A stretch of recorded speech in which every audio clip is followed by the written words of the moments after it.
Welcome to Guide Guru. We hope this video helps. You start by choosing a voice model that matches your goal: neural for realism, hybrid for control.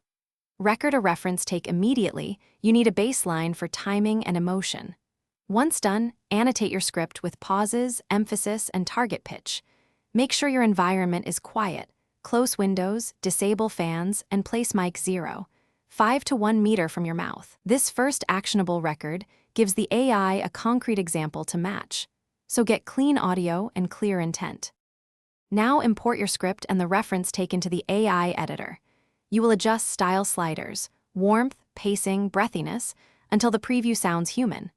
Once you hear a close match, tweak phonetic spellings for tricky words and insert explicit pause markers or punctuation cues to control rhythm.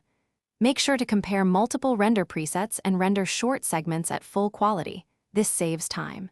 If needed, blend two models with crossfade to preserve expressiveness while keeping intelligibility.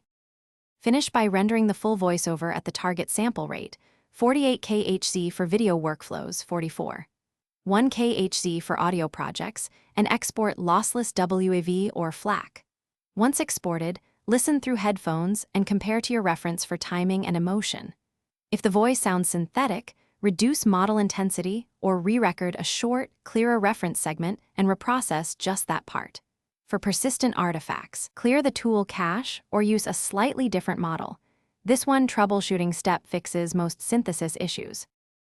Thanks for watching. Consider subscribing if we helped you today.